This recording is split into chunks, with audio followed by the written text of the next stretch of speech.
tersiksa secara mental dan fisik. Dalam bentuk revenge porn, bagi terdakwa kasus revenge porn atau penyebaran video porno. Kasus revenge porn atau pornografi balas dendam.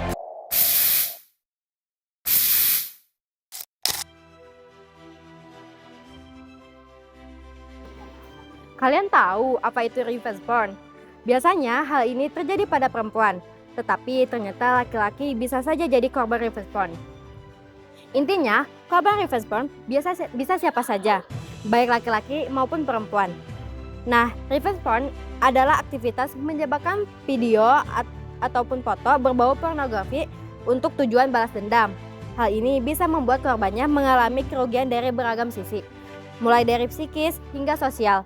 Lalu, apa yang harus dilakukan kita atau orang terdekat mengalami revenge porn?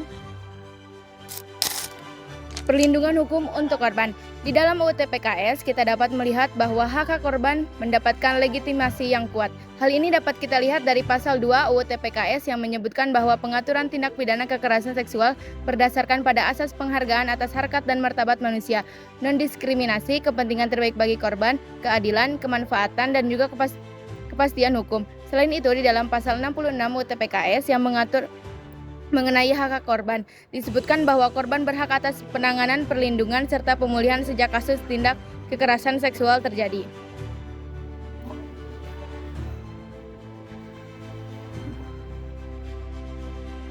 Kemudian, bagi korban kekerasan seksual yang menyandang disabilitas juga berhak mendapatkan aksesibilitas dan akomodasi yang layak untuk memenuhi haknya sesuai dengan ketentuan yang ada dalam peraturan perundang-undangan. Dalam pasal 67 ayat 2 UU TPKS pun terdapat penegasan bahwa pemenuhan hak korban tersebut merupakan kewajiban negara dan dilaksanakan sesuai dengan kebutuhan dan kondisi dari korban. Fakta di lapangan seperti pada kasus yang sudah dijelaskan sebelumnya menunjukkan bahwa korban kekerasan seksual seperti revenge porn seringkali mendapatkan respon negatif serta tidak mendapatkan perlindungan sebagaimana yang dibutuhkannya. Aparat penegak hukum seringkali masih memperlakukan korban kekerasan seksual sebagai objek, bukan subjek yang harus didengarkan dan dihormati hak-hak hukumnya. Pelaku revenge porn dapat dipidana dengan pidana penjara minimal 6 bulan hingga 12 tahun atau denda paling sedikit 250 juta hingga 6 miliar. Berdasarkan pasal 1 angka 1 Undang-Undang Pornografi, yang dikategorikan sebagai pornografi adalah gambar, sketsa, ilustrasi, foto, tulisan, suara, bunyi, gambar bergerak, animasi, kartun, percakapan, gerak tubuh, atau bentuk pesan lainnya melalui berbagai bentuk media komunikasi dan pertunjukan di muka umum yang membuat kecabulan atau eksploitasi seksual yang melanggar norma kesusilaan dalam masyarakat. Kemudian, sebagai informasi, tindakan seseorang yang mengancam menyebarkan video seks termasuk dalam salah satu bentuk kekerasan berbasis gender online atau KBGO sebagai berikut.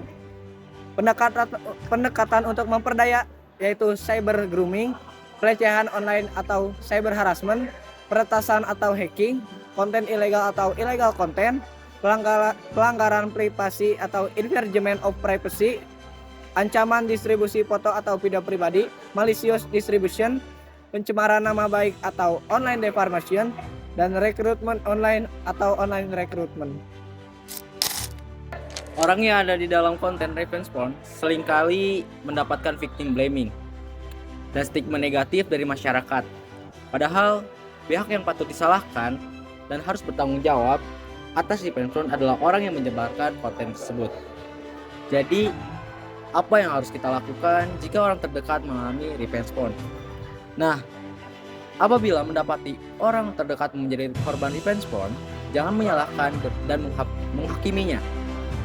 Ya, lebih baik jagalah privasi korban dan tawarkan bantuan yang dia butuhkan, misalnya menyediakan tempat istirahat atau membantu mengumpulkan bukti.